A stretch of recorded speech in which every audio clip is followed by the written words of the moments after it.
नमस्कार साथियों, आज की इस क्लास में हम लोग जो है यूपी जीके का टॉपिक वाइज रिवीजन करने वाले हैं। तो चलिए करते हैं क्लास की शुरुआत। सबसे पहला टॉपिक है आज की क्लास का पर्यटन। पर्यटन से रिलेटेड कुछ इंपॉर्टेंट क्वेश्चन देखेंगे। तो देखिए, पहला क्वेश्चन है, उत्तर प्रदेश में पर्यटन विकास निगम की स्थापना कब की गई थी? तो इसकी स्थापना हुई थी 1974 में। 1974 में उत्तर प्रदेश पर्यटन विकास निगम की स्थापना हुई थी। दूसरा प्रश्न है, उत्तर प्रदेश राज्य पर्यटन दिवस अगर पूछा जाए कब मनाया जाता है, तो ये मनाया जाता है 14 फरवरी को। आपको इसको याद कर लेना है कि 14 फरवरी को हम लोग क्या मनाते हैं, उत्तर प्रदेश राज्य पर्यटन दिवस। तो हो सकता है एग्जाम में ये क्वेश्चन आपको देखने के लिए मिल जाए। तीसरा प्रश्न, अगर पूछा जाए उत्तर प्रदेश में पर्यटन को उद्योग का दर्जा कब दिया गया? ये देखिए क्वेश्चन वेरी वेरी इंपॉर्टेंट है कि बताइए उत्तर प्रदेश में पर्यटन को उद्योग का दर्जा कब दिया गया? तो ये दिया गया है 1998 में। बहुत ही आसानी से आपको याद हो जाएगा। 1998 में जो है उत्तर प्रदेश राज्य में पर्यटन को उद्योग का दर्जा दिया गया। चलिए, अब हम लोग जो है अपना अगला टॉपिक देखते हैं पर्यटन से ही रिलेटेड। देखिए, इसमें हम बात करेंगे यूनेस्को में शामिल उत्तर प्रदेश के मूर्त धरोहर। तो देखिए कौन कौन से ऐसे मूर्त धरोहर हैं जो जिनको यूनेस्को ने शामिल किया है उत्तर प्रदेश के अंतर्गत। तो देखिए, सबसे पहला स्थल है वो है ताजमहल। ताजमहल को जो है यूनेस्को ने जो है मूर्त धरोहर के रूप में शामिल किया। कब शामिल किया है? 1983 में। ताजमहल आपको पता होगा आगरा शहर में स्थित है। और ताजमहल का निर्माण किसने किया था? तो इसका निर्माण शाहजहां के द्वारा करवाया गया था। इसके अलावा दूसरा जो हमारा मूर्त धरोहर है उसका नाम आपको याद रखना है आगरा का किला। इसको भी 1983 में मूर्त धरोहर के रूप में शामिल किया गया। इसी प्रकार जो तीसरा स्थल है फतेहपुर सीकरी, ये भी हमारा आगरा में ही स्थित है और इसको 1986 में यूनेस्को ने मूर्त धरोहर के रूप में शामिल किया। तो मूर्त धरोहर के रूप में टोटल कितने स्थलों को शामिल किया है? 3 स्थलों को शामिल किया है, जिसमें से ताजमहल, आगरा का किला और फतेहपुर सीकरी है। ताजमहल और आगरा का किला दोनों को 1983 में और फतेहपुर सीकरी को 1986 में शामिल किया। इसी प्रकार अगर आपसे पूछा जाए यूनेस्को में शामिल उत्तर प्रदेश के अमूर्त धरोहर कौन से हैं, देखिए वो मूर्त धरोहर थे, ये अमूर्त धरोहर है। तो अमूर्त धरोहर के रूप में जो यूनेस्को ने शामिल किया है उसमें पहला नाम है city of museum. City of museum कौन है? काशी को कहा जाता है सिटी ऑफ म्यूजियम, और इसको 2016 में अमूर्त धरोहर के रूप में शामिल किया गया है। इसी प्रकार कुंभ मेला, कुंभ मेला को भी जो है 2017 में यूनेस्को ने अमूर्त धरोहर के रूप में शामिल किया है अपने अंदर।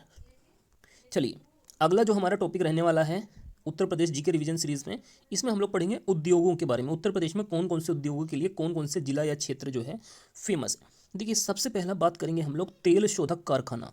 तो देखिए काफ़ी फेमस है उत्तर प्रदेश में तेल शोधक कारखाना। कहाँ पर स्थित है? तो ये मथुरा के अंदर स्थित है। अगर आपसे भारत में पूछा जाए भारत में तेल के लिए प्रमुख क्षेत्र कौन सा है, तो आपको डिगबोई का नाम याद रखना है। डिगबोई असम में ये स्थित है। दूसरा अगर पूछा जाए ट्रांसफार्मर फैक्ट्री उत्तर प्रदेश में कहाँ है, तो देखिए ट्रांसफार्मर फैक्ट्री है झांसी में। झांसी में आप याद कर लीजिए, झांसी में क्या रखा हुआ है? ट्रांसफार्मर की फैक्ट्री वहाँ पर स्थित है। इसी प्रकार अगर पूछा जाए हिंदुस्तान केबल लिमिटेड, ये कहाँ पर स्थित है, तो देखिए हिंदुस्तान केबल लिमिटेड ये स्थित है नैनी। और नैनी हमारा कहाँ पड़ता है? प्रयागराज के अंदर। नैनी प्रयागराज के अंदर है। यहाँ पर हिंदुस्तान केबल लिमिटेड जो है स्थित है। अगला प्रश्न है सिंगरौली कोयला खान।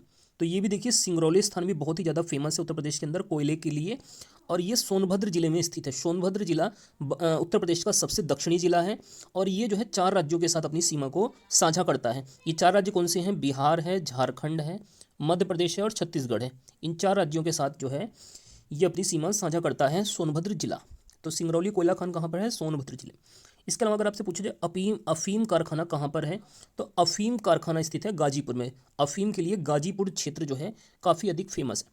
इसके अलावा अगर पूछा जाए पहली चीनी मिल की स्थापना उत्तर प्रदेश में कब और कहाँ पर हुई थी, तो ये चीनी मिल की स्थापना प्रतापपुर देवरिया के अंदर 1903 में ये किया गया था, पहली चीनी मिल की स्थापना। अगला अगर पूछा जाए रेल पहिया कारखाना उत्तर प्रदेश में कहाँ पर स्थित है, तो ये रायबरेली में स्थित है। कहाँ पर? रायबरेली में। इसके अलावा उत्तर प्रदेश में गन्ना अनुसंधान परिषद कहाँ पर स्थित है, तो ये शाहजहांपुर में स्थित है। कहाँ पर स्थित है? शाहजहांपुर में उत्तर प्रदेश गन्ना अनुसंधान परिषद। इसी प्रकार अगर आपसे पूछा है यूरिया उर्वरक कारखाना कहाँ पर स्थित है, जिसको जिसको हम लोग इफ्को के नाम से जानते हैं, तो यूरिया उर्वरक कारखाना स्थित है बरेली में। बरेली के अंदर आंवला जगह पर ये यूरिया उर्वरक कारखाना स्थित है। चलिए आइए आगे हम कुछ और इंपॉर्टेंट टॉपिक्स का जो है इसके अंदर देखते हैं, कुछ और इंपॉर्टेंट टॉपिक्स जो उत्तर प्रदेश जीके के अंदर मोस्ट इंपॉर्टेंट हैं। देखिए, अब हम लोग यूपी जीके के अंदर ही एनसीआर उत्तर प्रदेश के, देखिए पहला क्वेश्चन क्या है, उत्तर प्रदेश के एनसीआर में शामिल जिलों की संख्या। तो ऐसे कितने जिले हैं उत्तर प्रदेश के जो एनसीआर में शामिल हैं, तो इन जिलों की संख्या है 8। कौन कौन से ये 8 जिले हैं? तो सबसे पहला मुजफ्फरनगर, दूसरा इसमें नाम आता है बागपत का, तीसरे स्थान पे है शामली, हापुड़ चौथा जिला है, फिर आता है गाज़ियाबाद, इसके अलावा गौतम बुद्ध नगर, बुलंदशहर और मेरठ। ये 8 जिले एनसीआर के अंतर्गत आते हैं। अब देखिए एनसीआर क्या होता है, तो एनसीआर का जो पूरा नाम है वो है नेशनल कैपिटल रीजन। तो एनसीआर का पूरा नाम आपसे पूछा जा सकता है नेशनल कैपिटल रीजन, इसका हिंदी में नाम होता है राष्ट्रीय राजधानी क्षेत्र। देखिए एनसीआर को कब जो है एनसीआर का दर्जा दिया गया था, तो ये देखिए 69वां संविधान संशोधन, 69वें संविधान संशोधन के द्वारा दिल्ली को राष्ट्रीय राजधानी क्षेत्र मतलब एनसीआर का दर्जा दिया गया था। तो ये चीज़ इंपॉर्टेंट है, किस संविधान संशोधन के द्वारा, 69वें संविधान संशोधन के द्वारा। चलिए इसके अलावा देखिए हमने आपको बताया कि एनसीआर के अंदर जो है उत्तर प्रदेश के कितने जिले आते हैं, 8 जिले आते हैं, लेकिन एनसीआर का जो क्षेत्र है वो केवल उत्तर प्रदेश तक ही सीमित नहीं है। इसके अलावा एनसीआर के अंतर्गत राजस्थान और हरियाणा के भी कुछ जिले आते हैं। तो अगर आपसे पूछा जाए एनसीआर में राजस्थान के कितने जिले आते हैं, तो 2 जिले आते हैं, और हरियाणा के कितने जिले आते हैं एनसीआर के अंतर्गत, तो ये 14 जिले आते हैं, और उत्तर प्रदेश के तो हमने आपको बता ही दिया है कि यूपी के 8 जिले आते हैं। तो इसको भी आपको याद कर लेना है कि उत्तर प्रदेश के 8 जिले, राजस्थान के 2 जिले और हरियाणा के 14 जिले एनसीआर में सम्मिलित किए गए हैं। देखिए अगला जो अपना टॉपिक रहने वाला है वो है नदियों के किनारे बसे उत्तर प्रदेश के प्रमुख शहर। ये भी एक मोस्ट इंपॉर्टेंट टॉपिक है, यहाँ से भी आपको क्वेश्चन देखने के लिए मिल जाता है, चाहे वो डायरेक्ट क्वेश्चन पूछा जाता है या फिर मैचिंग में आपको यहाँ से क्वेश्चन देखने के लिए मिलता है। तो एक एक करके हम देखते हैं कौन सी नदी पर कौन कौन से शहर स्थित हैं। तो सबसे पहला बात करें अगर गंगा नदी पे, तो देखिए गंगा नदी पे एक तो वाराणसी शहर स्थित है जिसको हम लोग काशी के नाम से जानते हैं।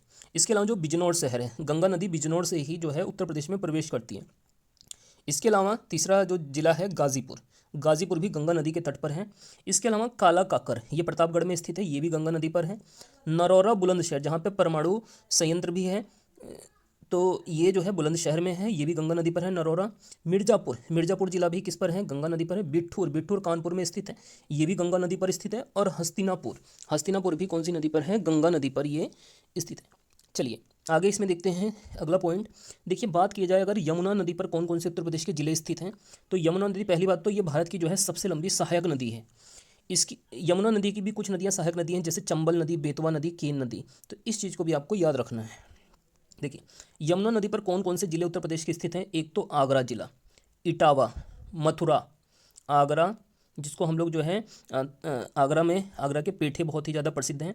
इसके अलावा इटावा, मथुरा, मथुरा के पेड़े फेमस हैं।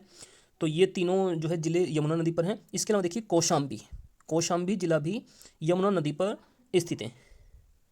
इसके अलावा प्रयागराज, प्रयागराज तो गंगा और यमुना के संगम पर स्थित है, तो ये भी यमुना नदी के तट पर हो गया। इसके अलावा हमीरपुर जिला, हमीरपुर जिला भी किस नदी पर तट पर है, यमुना नदी पर। तो यमुना नदी के तट पर स्थित प्रमुख शहर हैं आगरा, इटावा, मथुरा, कौशाम्बी, प्रयागराज और हमीरपुर।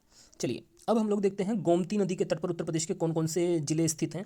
तो देखिए लखनऊ, जौनपुर और सुल्तानपुर, लखनऊ, जौनपुर और सुल्तानपुर ये तीनों जिले किस नदी के तट पर स्थित हैं, तो ये गोमती नदी पर स्थित हैं। वेरी वेरी इंपॉर्टेंट है। देखिए अगला जो नदी है वो है सरयू नदी। तो सरयू नदी पर एक शहर स्थित है जिसका नाम है अयोध्या। श्री राम जी की जन्मभूमि अयोध्या सरयू नदी पर स्थित है। अगला जो अपना नदी है इसका नाम है सई नदी। तो सई नदी पर कौन सा जिला स्थित है, प्रतापगढ़ जिला सई नदी पर स्थित है। और ये प्रतापगढ़ जिला जो है आंवला उत्पादन के लिए जो है उत्तर प्रदेश में बहुत ही अधिक प्रसिद्ध है। अगला जो अपनी नदी रहने वाली है ये है राप्ती नदी। तो राप्ती नदी पर गोरखपुर जिला स्थित है। गोरखपुर जिला किस नदी पर स्थित है, राप्ती नदी। और गोरखपुर में ही जो है भारत का दूसरा सबसे बड़ा रेलवे प्लेटफॉर्म स्थित है, इस चीज़ को भी आपको याद रखना है। अगली जो अपनी नदी है हिंडन नदी है। हिंडन नदी पर एक तो जो है मेरठ और दूसरा जो है गाज़ियाबाद, ये दोनों जिले जो है हिंडन नदी के ऊपर स्थित हैं। तो दोस्तों ये आज की हमारी जो है उत्तर प्रदेश जीके की रिवीजन की एक इंपॉर्टेंट क्लास थी। अगर आप लोगों को ये क्लास अच्छी लगे तो कमेंट करके आप लोग अपनी राय जरूर दीजिएगा, और अगर आप लोगों को ये वीडियो अच्छी लगी है तो वीडियो को लाइक करके चैनल को जरूर से सब्सक्राइब कर लीजिए।